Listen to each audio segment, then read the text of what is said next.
अभी तक हमें समझ में आ चुका है कि किस तरीके से विभाजन होती हैं चीजें, राशियों में, नक्षत्र में, पदा में। आपने त्रिकोणों के बारे में सीख लिया, धर्म त्रिकोण, अर्थ त्रिकोण, काम त्रिकोण, मोक्ष त्रिकोण। आपने ये भी समझ लिया कि 12 घर होते हैं जो हमारे जीवन की सूचनाएं लेकर के आते हैं। अब क्या है कि आज हम दृष्टियों के बारे में बात करेंगे या एस्पेक्ट के बारे में बात करेंगे। और हमने आपको पिक्टोरिकली देख रखा है, और इसका सबसे बढ़िया एग्जाम्पल तो हम यही ले सकते हैं कि भाई अगर हमारा कोई पड़ोसी है जो सामने है, तो उसको तो हम देख सकते हैं, हमेशा आराम से देख सकते हैं।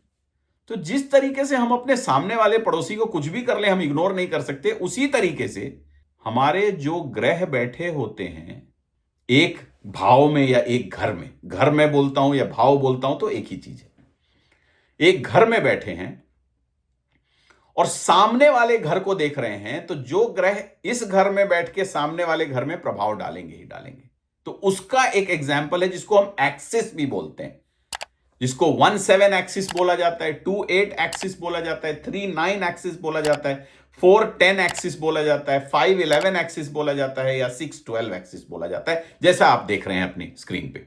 अब 1-7 का मतलब क्या है? अगर कुछ ग्रह, प्लैनेट्स प्रथम भाव में बैठे हैं तो वो सप्तम भाव को देखेंगे ही देखेंगे, डायरेक्ट सामने है।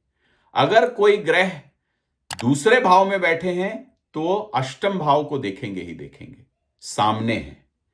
अगर कुछ ग्रह आपकी कुंडली में तीसरे भाव में बैठे हैं तो वो नवम भाव को देखेंगे ही देखेंगे, सामने है। उसका उल्टा भी सही है, अगर कोई ग्रह नवम भाव में है तो वो तीसरे घर को देखेंगे ही देखेंगे।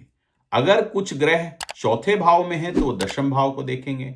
अगर कुछ ग्रह पंचम भाव में तो 11वें घर को देखेंगे। 11वें वाले घर वाले ग्रह जो हैं सो पंचम भाव वाले ग्रह को देखेंगे। और छठे घर के जो भी ग्रह हैं वो 12वें घर को देखेंगे। 12वां घर जो है सो षष्टम भाव को देखेगा।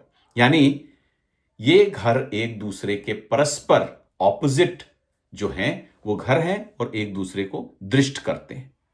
अब इसका इस्तेमाल कहां होता है उसके बारे में हम आराम से बात करेंगे, लेकिन इस सेशन का ऑब्जेक्टिव यह था आपको यह समझाना कि एक एक्सिस है, यानी ये परस्पर दृष्टि होती है। कहां से? इस घर में बैठ करके मैं सामने वाले घर को परस्पर दृष्टि में देखता हूं।